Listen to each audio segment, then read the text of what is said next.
For the third time in a row, US President Donald Trump reiterated his charge of granting $21 million to India for voter turnout. Trump announcement now on US aid funding.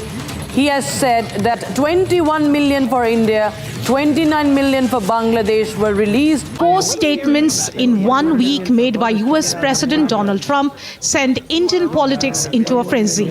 नमस्कार, मैं हूं राजन Jha. America के राष्ट्रपति Donald Trump ने 21 फरवरी को दोहराया कि संयुक्त राज्य अमेरिका भारत में मतदाता को मतदान के लिए प्रेरित करने के लिए $21 मिलियन यानी लगभग 182 करोड़ रुपए का फंड दे रहा है। व्हाइट हाउस में गवर्नरों से बातचीत करते हुए उन्होंने कहा कि भारत को मतदान प्रतिशत बढ़ाने के लिए $21 मिलियन दिए जा रहे हैं। इस लाइन को याद रखिएगा। आगे उन्होंने कहा कि अमेरिकी एजेंसियां भारत के पड़ोसी मुल्क बांग्लादेश को $29 मिलियन दे रही हैं। बांग्लादेश में राजनीतिक स्थिरता लाने के नाम पर $29 मिलियन यानी लगभग 251 करोड़ रुपए एक ऐसी फर्म को दिया गया जिसके बारे में किसी ने कभी सुना ही नहीं था। ट्रंप ने इस पर व्यंग करते हुए कहा कि क्या आप कल्पना कर सकते हैं कि आपके पास एक छोटी सी फर्म है और आपको यहाँ वहाँ से $10,000 मिलते हैं, फिर आपको संयुक्त राज्य अमेरिका की सरकार से $29 मिलियन मिलते हैं। उस फर्म में 2 लोग काम कर रहे हैं। मुझे लगता है कि वे बहुत खुश हैं। अब तो वे बहुत अमीर हो गए होंगे। वे बहुत जल्द एक बहुत अच्छी बिजनेस पत्रिका के कवर पर छपे हुए दिखे जा सकेंगे। यदि आप ट्रंप के $21 मिलियन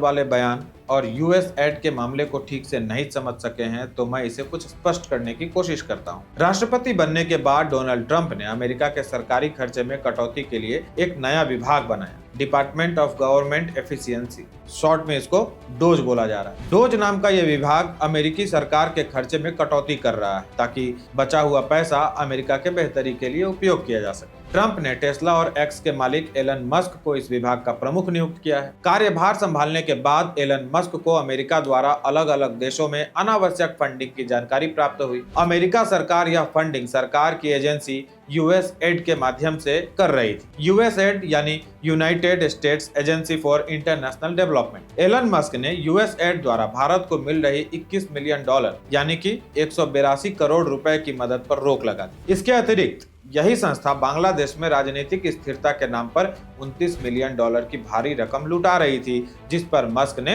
रोक लगा दी। इसकी जानकारी डोनाल्ड ट्रंप ने एक सार्वजनिक कार्यक्रम में दी। पिछले दिनों ट्रंप ने बाइडेन प्रशासन पर आरोप लगाते हुए कहा था कि बाइडेन प्रशासन ने भारतीय चुनाव प्रभावित करने के लिए यूएस एड द्वारा फंडिंग की थी। And $21 million for voter turnout in India. What do we need to spend $21 million for voter turnout in India?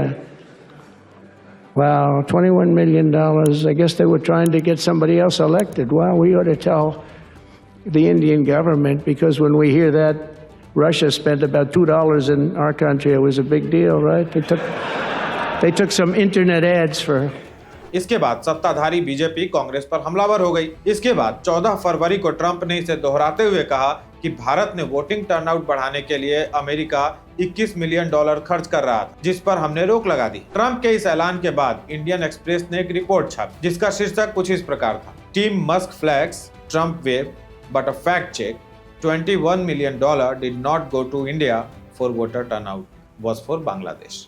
यानी इंडियन एक्सप्रेस यह कहना चाह रहा था कि $21 मिलियन की राशि 2022 में भारत के लिए नहीं बल्कि बांग्लादेश के लिए मंजूर की गई थी। इंडियन एक्सप्रेस ने इसे फैक्ट चेक बतलाया। इसे लेकर कांग्रेसी भाजपा नेताओं पर हमलावर हो गए। उन्होंने इस रिपोर्ट के बल पर भाजपाइयों को झूठा साबित करने की कोशिश की, परंतु ऐसा लग रहा था मानो ट्रंप तक यह जानकारी पहुंची और अगले ही दिन ट्रंप ने इंडियन एक्सप्रेस की सारी होशियारी झाड़ दी। $18 million for helping India with its elections. Why the hell? Why don't we just go to all paper ballots? Let them help us with their elections, right? Voter ID. Wouldn't that be nice? We're giving money to India for elections. They don't need money. 21 फरवरी को Trump ने और अधिक स्पष्टता से दोहराया कि संयुक्त राज्य अमेरिका भारत में मतदाता को मतदान के लिए प्रेरित करने के लिए $21 मिलियन की योजना का फंड दे रहा था। We're giving $21 million for voter turnout in India. What about us? I want voter turnout too, Governor. $29 million to strengthen the political landscape in Bangladesh. Went to a firm that nobody ever heard of. Got $29 million. They got a check. Can you imagine? You have a little firm, you get 10,000 here, 10,000 there. And then we get $29 million from the United States government. There are 2 people working in that firm. Two people. I think they're very happy. They're very rich. They'll be on the cover of a very good business magazine pretty soon. Bangladesh में राजनीतिक परिदृश्य को मजबूत करने के लिए $29 million एक ऐसी फर्म को दिया गया जिसके बारे में किसी ने कभी सुना ही नहीं। मित्रों, इस मुद्दे पर कांग्रेस नेता पवन खेड़ा ने दो अलग अलग बयान दिए। एक बार खेड़ा ने कहा कि अमेरिकी संस्थान द्वारा अनुदान का दिया जाना भाजपा के मुंह पर तमाचा है। खेड़ा ने कहा, अजीत डोभाल, आईबी और रॉ कहाँ हैं?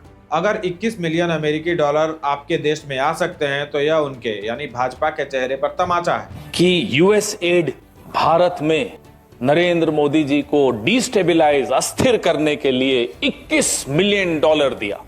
भाई कहां है आपके डोवल साहब, कहां है आपकी आईबी? बाद में उन्होंने अपना बयान बदल दिया और कहा कि पैसा 2012 में आया था, तो क्या उन्होंने उस पैसे से 2014 का चुनाव जीता था? नहीं, 2012 में जब यूपीए की सरकार थी तब आया था। तो 14 का रिजल्ट जो आपका पक्ष में आया, क्या आप उस पैसे से जीते? मित्रों, ट्रंप के दावे के बाद बाइडेन से ज्यादा तो कांग्रेस के खेड़ा परेशान लग रहे हैं। यहाँ यह बात बतलानी जरूरी है कि वर्ष 2012 में एस वाई कुरैशी के नेतृत्व में चुनाव आयोग और IFES यानी international foundation for electoral system के बीच एक समझौता हुआ था। उस समय कांग्रेस की सरकार थी। इंडियन एक्सप्रेस की रिपोर्ट को फर्जी बतलाते हुए बीजेपी नेता अमित मालवीय ने भी अपने एक्स पोस्ट पर इस बात का उल्लेख किया। मालवीय ने लिखा कि IFES अमेरिकी अरबपति जॉर्ज सोरोस के ओपन सोसाइटी फाउंडेशन से जुड़ा हुआ है। सोरोस के संगठन को मुख्य रूप से US एड द्वारा फंड मिलता है। प्रश्न है कि 2012 में हुए समझौते के बाद क्या 2014 और उसके बाद हुए चुनावों में संस्था द्वारा फंडिंग नहीं हुई होगी? यदि हुई, जैसा कि ट्रंप दावा कर रहे हैं, तो इंडियन एक्सप्रेस की रिपोर्ट में इस बात का उल्लेख क्यों नहीं? और यदि नहीं हुई तो खेड़ा क्यों इसे भारत और भारतीय एजेंसियों की नाकामी बतला रहे हैं? फिर बाद में यह क्यों कहा गया कि बीजेपी ने ही इस फंड का इस्तेमाल कर 2014 का चुनाव जीता? और यदि बीजेपी ने अप्रत्यक्ष रूप से सोरोस से सहायता ली, तो अब सोरोस उसी बीजेपी को सत्ता से हटाने के लिए इतने उतावले क्यों हैं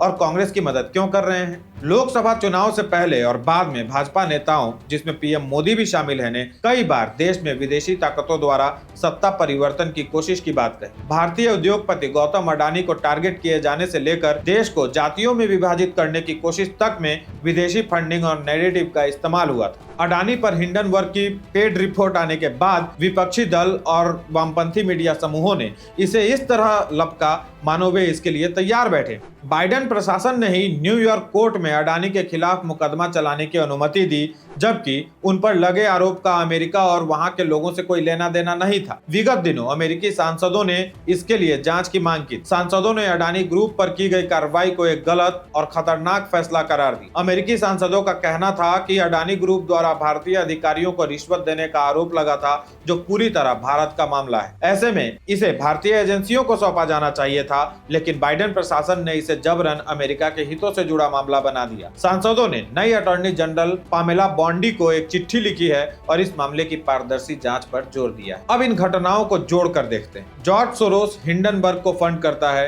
हिंडनबर्ग ने अडानी के खिलाफ रिपोर्ट लिखी। राहुल गांधी ने इस पर प्रेस कॉन्फ्रेंस कर पीएम मोदी पर हमला बोला। यह संयोग है या साजिश? OCCRP को सोरोस की संस्था फंड करती है। OCCRP ने भी अडानी के खिलाफ रिपोर्ट लिखा। राहुल गांधी ने इस पर प्रेस कॉन्फ्रेंस कर पीएम मोदी पर हमला बोला। यह संयोग है या साजिश? बाइडेन के इशारे पर न्यूयॉर्क कोर्ट में अडानी के विरुद्ध मुकदमा दर्ज किया गया। राहुल गांधी समेत विपक्ष ने इस पर मोदी सरकार को घेरने की कोशिश की। अब अमेरिकी सांसदों ने इस पर जांच की मांग की है। यह संयोग है या साजिश? चुनाव से ठीक पहले अमेरिकी नेताओं व अन्य लोगों का केवल विपक्षी दलों के नेताओं से मिलना कोई संयोग था या साजिश? मित्रों, आपको याद है कि लोकसभा चुनाव के बीच OpenAI ने यह दावा किया था कि कांग्रेस ने मोदी विरोधी नैरेटिव बनाने और उसके प्रचार की जिम्मेदारी इजराइल के एक फर्म को दी, जो भारत में चुनाव प्रभावित कर रही थी। इस कंपनी को इजराइल की एक political campaign management firm STOIC द्वारा संचालित किया जा रहा था। AI का इस्तेमाल कर जनता की राय में हेरफेर करने या राजनीतिक परिणामों को प्रभावित करने का दावा भी किया गया। इजराइल से संचालित अकाउंट्स के एक ग्रुप का उपयोग सीक्रेट कैंपेन के लिए कंटेंट बनाने और उसे एडिट करने के लिए किया गया था। ये content social media platform X, Facebook, Instagram, website और यूट्यूब पर शेयर किया गया था। मेटा के CEO मार्क जुकरबर्ग ने तो पिछले दिनों यह स्वीकार भी किया था कि वे अमेरिकी डीप स्टेट के साथ मिलकर काम कर रहे थे। दक्षिणपंथियों की रीच अचानक कम कर दी। हजारों फॉलोअर्स वालों की पोस्ट उनके फ्रेंड सर्कल में एडेड लोग भी नहीं देख पा रहे हैं। यह संयोग है या प्रयोग। भारत के पड़ोसी बांग्लादेश में अमेरिकी डीप स्टेट वाले कामयाब रहे। मित्रों, 2005-6 में अमेरिका और बांग्लादेश की तत्कालिक पीएम शेख हसीना के बीच रिश्ते खराब हो गए थे। वे बांग्लादेश में अपना सैन्य अड्डा बनाना चाहते थे और शेख हसीना इसकी इजाजत नहीं दे रही। 2007 में अमेरिकी काउंसिल जनरल ने मोहम्मद यूनुस के साथ सीक्रेट मीटिंग की। यूनुस डेमोक्रेट्स के करीबी रहे हैं, उनको फंड भी किया है, चुनावों में कैंपेनिंग भी की। इसी काम के पारितोषिक के रूप में ओबामा प्रशासन ने उन्हें अर्थशास्त्र का नोबेल पुरस्कार दिलवाने के लिए लॉबिंग की। फिर जब अमेरिका में ट्रंप की हार हुई और जो बाइडेन चुनाव जीत गए तो डीप स्टेट वाले अपने मिशन पर लग गए। बांग्लादेश में हुए विद्रोह के दौरान अमेरिका ने ही मोहम्मद यूनुस को अंतरिम सरकार का मुखिया नियुक्त करवाया था। इसकी पुष्टि मोहम्मद यूनुस के अमेरिका दौरे पर भी हुई थी। The whole nation, they mobilized the whole nation together. It's not just the young people. Every single person in Bangladesh support this cause. And I'm very happy that the support in the people of the United States to make that happen. खुद यूनुस ने स्वीकार किया था कि बांग्लादेश में हुआ विद्रोह पूरी तरह अमेरिका में प्लान किया गया था। वहां तो वे कामयाब रहे, लेकिन भारत में पूरी तरह कामयाब नहीं हो सके। पीएम मोदी को चुनाव जीतने से नहीं रोक सके। लेकिन यदि आज अमेरिकन डीप स्टेट की चर्चा करो तो अमेरिका से लेकर भारत तक कहा जाता है कि नहीं, डीप स्टेट जैसी कोई चीज है ही नहीं। अमेरिका वाले कहते हैं हम दूसरे देशों के आंतरिक मामलों में दखल नहीं देते तो भारत में किसान आंदोलन के समय रिहाना और ग्रेटा थनबर्ग जैसों को कौन फंडिंग कर रहा था? इनको हमारे देश के आंतरिक मामलों से क्या मतलब? एक साधारण भारतीय को अब ये बातें समझ में आने लगी। भारत समझता है कि कनाडा के पीएम जस्टिन ट्रूडो खालिस्तानी आतंकियों की हत्या के लिए भारत पर आरोप कैसे लगाते हैं। Over the past number of weeks, Canadian security agencies have been actively pursuing credible allegations of a potential link between agents of the government of India and the killing of a Canadian citizen, Hardeep Singh Nijjar. मित्रों, Trudeau ने किसी अमेरिकी जांच agency के हवाले से ही कहा था ना कि खालिस्तानी आतंकी निज्जर की हत्या में भारत का हाथ है। मित्रों, यदि अमेरिकी डीप स्टेट गुरपतवंत सिंह पन्नू को संरक्षण नहीं दे रहा तो अमेरिका में बैठकर वह देश में हिंसा फैलाने की बात कैसे कर सकता था? कौन सी ताकत है जिसके बल पर पन्नू उछल रहा है? भारतीय हुकूमत टुकड़े टुकड़े कर देंगे।